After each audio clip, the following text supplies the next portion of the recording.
Are you single or dating and you're just trying to figure out what are the right steps in order to date while being a feminine woman? I'm gonna watch episode 18 of Pop the Balloon, and I'm gonna give you real reaction in real time, as well as insight and advice around what are red flags to look out for, what are red flags that you may be exhibiting, and I'm just gonna give you some honest feedback while I watch the episode. We can start with your name and age. Braylon, I'm 37. And Braylon, what do you do? I work in mental health. I counsel people with substance abuse and mental health issues. And why did you end up popping your balloon? The first thing I saw was the tat on the neck, and that's crazy work at our age. Okay. Wow. So I wasn't rocking with it. Okay. She was fidgety with the answers. I popped it on the 2 kids because 2 was too many. One baby daddy, though. One baby daddy. One baby daddy. One baby daddy. Very good co-parenting relationship as well, so. That is awesome. Yep. Yeah. Okay. So the tat on the neck. I got It was for me. That's cool. All right, so is he someone? Okay, ladies, so I want to break this down real quick because I think this is very, very interesting. So, number one, tattoos, right? I have tattoos, I get it. And a lot of times when you're younger, you get these tattoos and you rebel. And sometimes it's a way of life, right? But you have to understand that if you are trying to portray being a feminine woman who's classy and, you know, essentially has their stuff together, you're not gonna have a tattoo that is visible, right? Anywhere in your body, especially because the higher you go, a lot of times that tattoo represents, you know, it represents very, I think, interesting judgment calls and things of that nature. And to be honest, nowadays, because there's so many ways that you can remove a tattoo, I do think it's kind of interesting that at her age, I believe she's in her late 20s, early 30s, that she still has such a visible tattoo. I think the other interesting element here was when he was talking about children.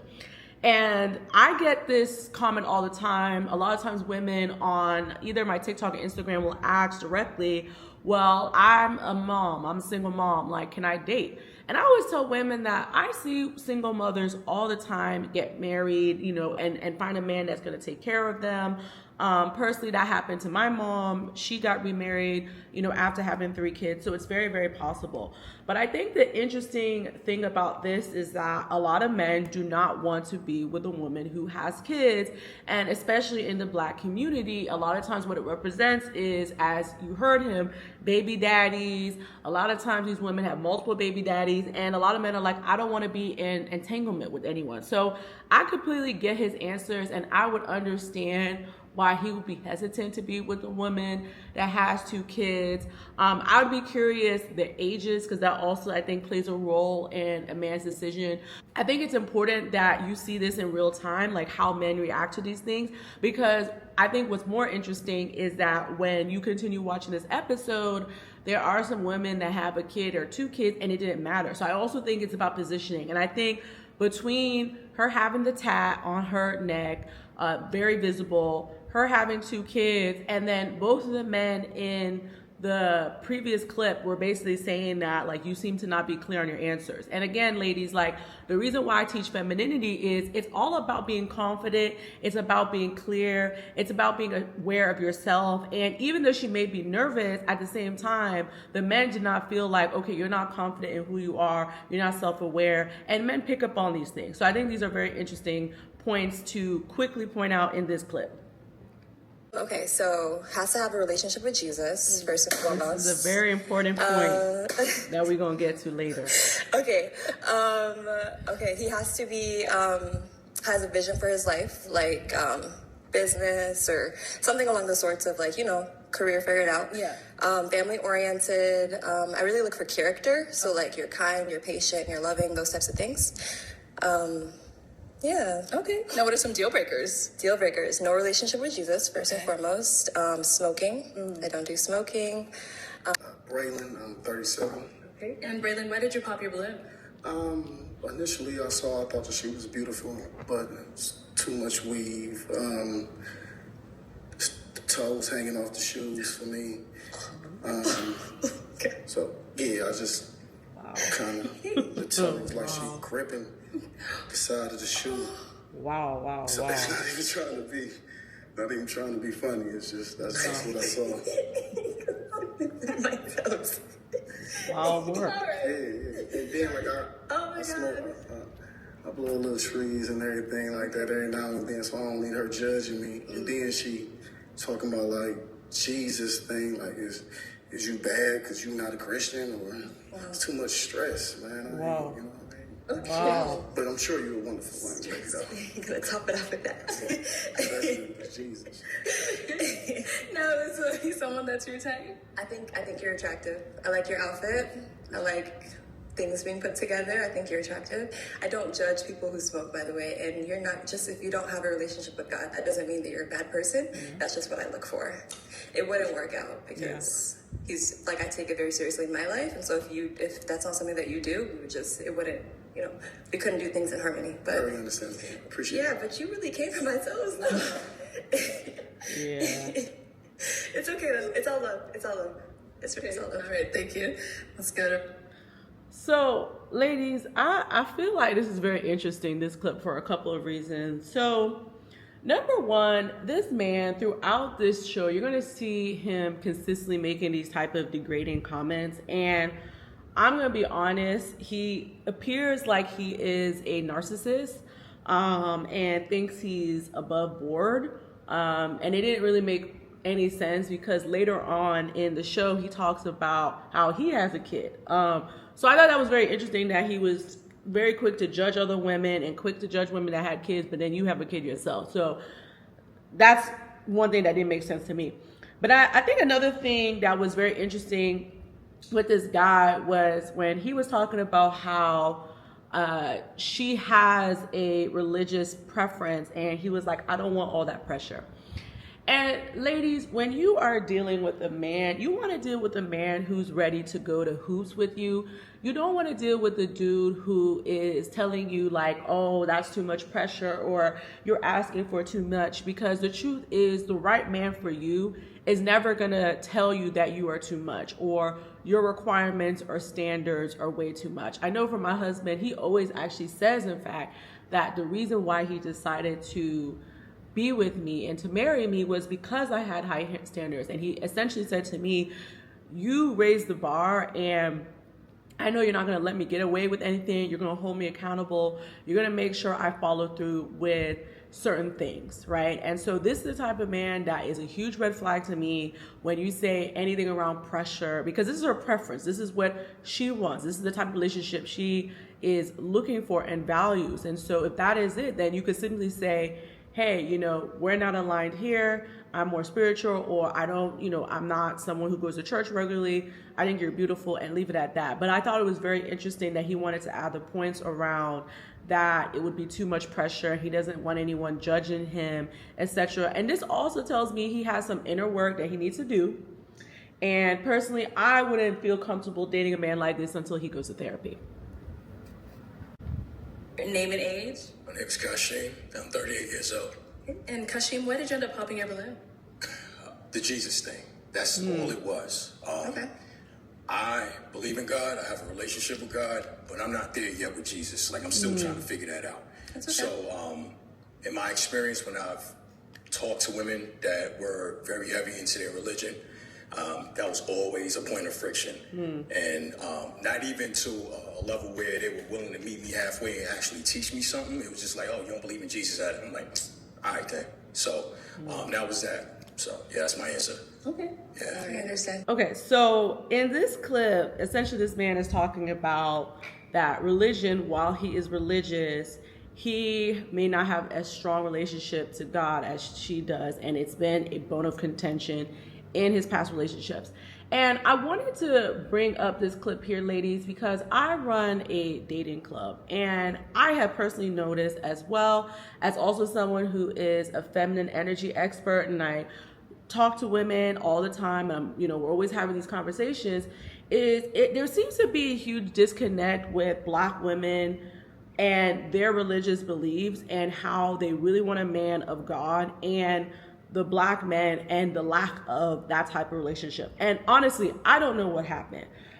But I will say here, ladies, is that what I think is very concerning to me, and I think something that we need to be paying attention to, is that Black women, we have a chokehold when it comes to Black men. Like, we are like, I have to be with a Black man. I need Black love. It's so important to me. It's so key to me. But yet, a lot of the men that I feel Black women want, it doesn't align. And a lot of these men are not as religious. Let's be honest. Let's start having that honest conversation. A lot of these men are not as religious. And almost every answer I hear so many times with women is like, I need a man of God. I need a man of God. I need a man that, goes to church regularly, that leads me. And yet a lot of these men will tell you they don't want that. And in fact, a lot of these men run away from women like this. Now, I don't know if there is an answer to this. I'm personally curious, like, what happened, because we used to be aligned when it came to this. I think we used to go to the church together as a family unit. I feel like in the 50s and 60s, this was very prevalent, but there has been a huge shift. And I do feel like, ladies, we need to ask ourselves, like, if this is such an important thing to us, then maybe looking for a man out in the wild may not be the best option. If you are saying to yourself, I need a man of God, then it may be joining a church group. It may be joining certain religious groups that, like a youth group, or like young adult, or a mission group, something where they are there already and going to church and kind of filtered in a certain respect, and finding men there. Because I personally, all the time, ladies, like, I see it in the group chats. I see it in shows like this, where literally a woman will say, I want a man of God. And then all the men are like, don't look this way. They pop their balloon. They look the other way. Like, I see this all the time. So I'm personally think there's a disconnect there between men and women when it comes to religion. Okay, I'm from Kisumu, Kenya. And I am a registered pharmacist, and yeah. All right, what are some things you like to do for fun? I like cooking, a little bit here and there. Okay. I like modeling. I like fashion. Okay. And what else? I love watching movies. All right. Yeah. What's your favorite movie? Man, there's so many there's so many movies, I don't even know which one off the top of my head right now. No problem. Yeah. Now, what are some things you look for in a man? For me, I would say I want someone who's a man of God. Someone who has a heart for Jesus. See? I want someone who Telling y'all, ladies. Who knows what they want. I want someone who's emotionally available. Your name and age? Braylon, 37, Cleveland, Ohio. Braylon, why did you end up popping your balloon? You asked about her occupation. She was like cocktail waitress, content creator. And she said she liked to shop, but the math ain't mathing, because them not real jobs in a sense. So, it seemed like you like to spend more than what you bring in, But other than that, you're a very beautiful young lady. Ooh, you're kind of deep in my pockets, but that is okay. Yeah, I'm like, don't calculate too hard. But it's okay. It's okay. It works out, trust me. Okay. Bills paid. Period. Now, is he someone that's your type? Yeah, you're handsome. I think you're well-dressed, handsome. All right, ladies, let's talk about this one, because here comes the narcissist again. First of all, when men speak out of term and they don't know something, they need to not talk. Because, first of all, now, of course, the average content creator, and I'm one, so I would know this, makes about $55,000 a year, right? But most of the time, if they are making that amount, they tend to have other jobs or other types of income in order to supplement how much they're making, right? But let's be very clear here. I know content creators who are making $200,000 a year. I know content creators who are making $500,000. I know content creators who are making over $1 million. And actually, there was a lady I was watching recently that's making $3 million. And I know how much I made this summer. And this is my first 6 months of a content creator. So I think it's a little crazy that he's saying this without really knowing all the facts. And I also think a huge red flag for me that I'm hearing here is he's saying, oh, you like shopping, it seems like you like to do activities, and you're spending more than actually making.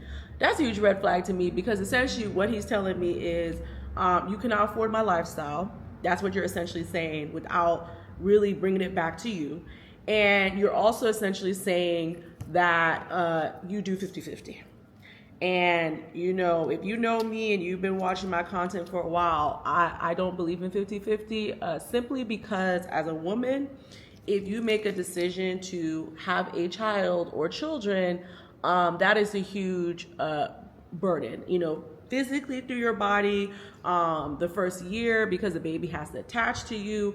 There's so many elements. And if you have a high flying career, you have to slow down because of this child and birthing and going through that whole process. So I don't believe in 50-50. I feel that a man needs to come up when it comes to financially providing in order to cover those areas, especially during the time of when I'm having children. I think a man should be a leader.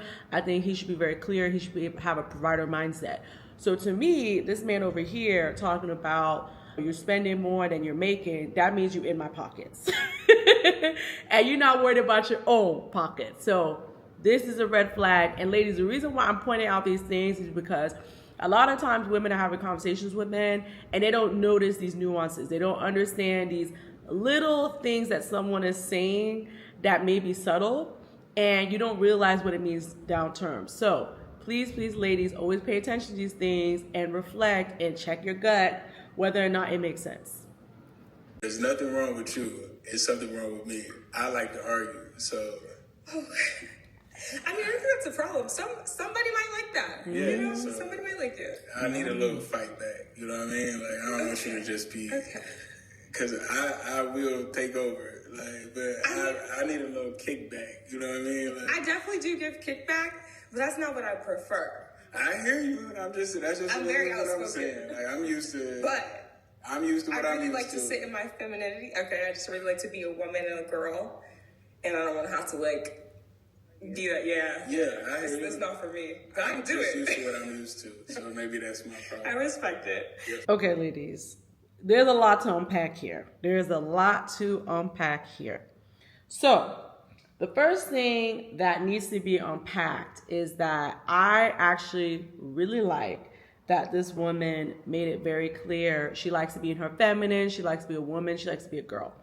And I always tell women when I work with them that, you know, the right man is gonna bring out this like girly side of you. You're gonna be giggling, you're gonna feel light, you're gonna feel protected, you're gonna feel safe. That is really, really, really important when you are with your man. And I always tell women, you know, for me with my husband, I think one of the key highlights is that when I'm with him, like when we step out or when we travel, especially, this is very prominent, I literally can turn my brain off. Like, I don't have to think. I know he's going to think about the tickets. He's going to check if I have my passport. He's going to make sure everything is situated. He's going to like be like, okay, babe, we getting the food. We're doing this. We're going this. Like, everything is planned. He's like, okay, I got the car. I got the rental. Like, for example, we're going to Spain. I have no idea where we're staying. All I know is I'm meeting him in Barcelona and he has planned the rest of the trip. He even sent me an itinerary, right? This is how women want to feel. They want to feel like, oh, you got it. I can rest. So when a man is basically telling you, oh, like I need to argue, I need to get, you know, I need to get you riled up, that's a huge red flag to me. And I also feel like what that indicates to me is that he needs some therapy. He definitely needs some therapy. He definitely needs to do some inner work, because that is the only reason why you're looking for that. Because most men actually like peace. They want a woman who is peaceful. They don't want a woman who's arguing with them every day. So if a man is telling you that he needs a little kickback, he needs a little argument, he likes arguing, okay, so that means that you don't like peace. You don't want me to have peace. And you always want me to be riled up. So I'm pretty sure if I ask this man, have you done therapy? He's going to tell me no. And I'm pretty sure there's some trauma he's dealt with that he has to go through. And I always tell women, you are not a rehab center. So she doesn't need to go through the rehab with him. Let him go on his own and do his own thing and argue by himself. A little more force. Okay, so why do we end up helping heads? Interesting. I really did like your answers. I really do like that you are a God-fearing man. We love that. That was a plus altogether. I feel like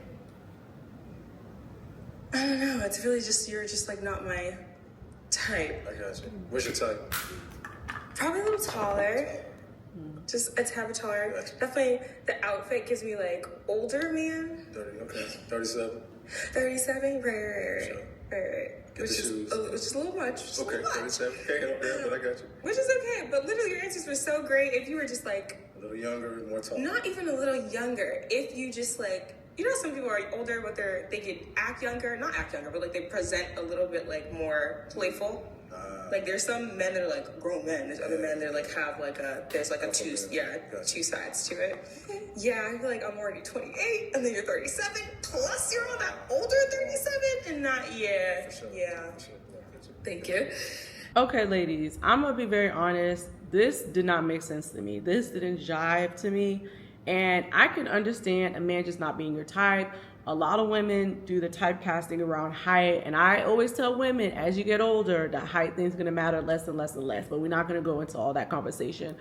But I did think it was very interesting how basically she did not want to proceed because she felt that this guy was too old for her, or felt old, even though he wasn't old, but his energy gave off old.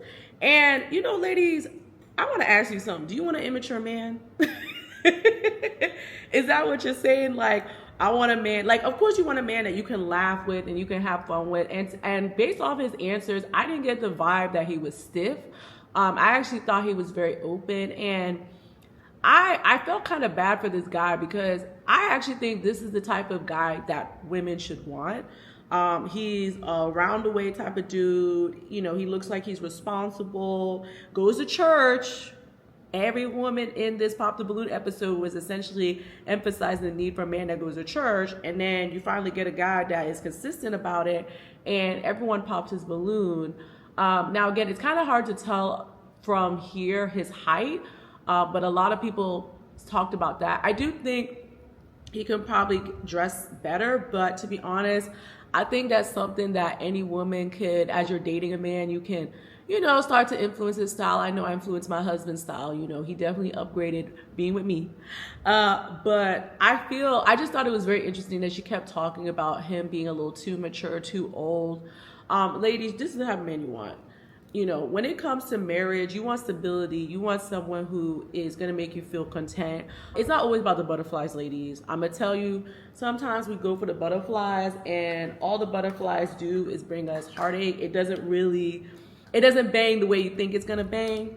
And so I think we need to be careful quickly dismissing men who give off the energy of stability, give off the energy of someone who it's going to be consistent. And I don't want to go too far in saying like, oh, maybe there's some trauma there with her, but I would be curious. I would be curious because it's kind of giving there's something there that she needs to kind of unwind. What did you say you do for work again? I'm a barber. You're a barber. Okay. And you said you're 37? 36. You're 36? But I'll be 37 at the end of the year. Okay, 36, 37. Oof. You good? Are you feeling it, or? I might have to pause. Okay. Go ahead. While we popping. I think it's just the overall vibe. You are very sweet. I love the voice. I think aesthetically, maybe not. I think also with your age, I don't know, it depends. I don't know what the finances are giving, but at your age, as well as,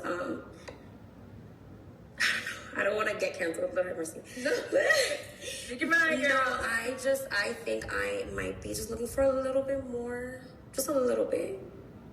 I don't know, but I can't judge. Yeah, I'm going based off of just what I heard. So 2 key points here. So number 1, I feel, ladies, it's so important to look for stability, especially if you are dealing with a man who is about to be closer to 40 than closer to 30, because I feel at 40, you're hitting your prime, you're hitting your stride. You should be kind of clear in your direction in life. Like, you should kind of be moving into your purpose, right? Now, of course, I don't want to age shame people. So, you know, some people find their purpose later in life and become like millionaires. So, you know, these things can always happen. But I do think it's interesting that when she asked him about, where do you see yourself in 5 years? What's your business? He kind of just said barber. And there's barbers who make a lot of money. So again, it depends. Like maybe there's other things that he's not really letting up. But I do feel she has a very valid point, which is you're approaching 40, you're just a barber. Like, what's your money situation? Are you stable? What is, what's the future path? And ladies, like, don't be afraid to ask for that, because I thought it was interesting that she was like, I don't want to be canceled. No, like, ask those questions. It's very important. If you live in the US is getting more expensive every day. Having children is not cheap. In fact, having children, you're spending, hundreds of thousands of dollars having a child over an 18-year lifespan. So, we got to ask these questions. So it made sense to me. And I feel that more of us need to ask these questions. I think so many times women don't ask the right question until they're like knee deep into the relationship, and then they start asking questions around finances, stability, path, purpose. I personally always tell women that essentially a few dates in, you should be asking, are you in your purpose? I think it's so key. If a man is like not in his purpose, or he's trying to figure out, or he's not clear, run, because a lot of times you're going to be dragged with him when he is on that way of trying to figure out his purpose. And a lot of times I think men kind of go through a period of frustration when they're trying to figure that out. And some men never figure out their purpose. And I don't believe I should be dragged in that, right? I feel like you should be very clear on what you're doing, what you bring into the world. You should be enjoying the type of work you do. And I feel that you should do the work before I get into the picture of figuring out that path. Now, maybe not everyone agrees with me, but I personally feel that way. So I just wanted to highlight that clip because I do think that her hesitation was very valid. And from what I was seeing and answers he had, I don't think he's the type of barber who's like on the up and up. I'm going to be very honest. Now, ladies, I personally love watching Pop the Balloon. It is a guilty pleasure for me, but more so because I'm a feminine energy expert and I work with women. And Pop the Balloon is, I feel like, a great reality check of what dating is, what the streets look like, what is the average man saying, what is the average woman saying. So if you enjoy these type of reaction videos, comment, like, and subscribe to my channel. And of course, ladies, I was given a lot of insight around femininity and dating and giving some advice. So if you're like, you know what, I'm ready to step into my feminine energy era, I'm ready to embody femininity, make sure you watch my video up here. I'm gonna put it 5 ways to embody feminine energy. I literally break down feminine energy, what it looks like, how it feels. And then I also have another video about activating your dark feminine energy. And I talk about the difference between dark feminine energy and light feminine energy. And I'm going to link it here as well. And so as always, come back to my channel and you're going to see me next week.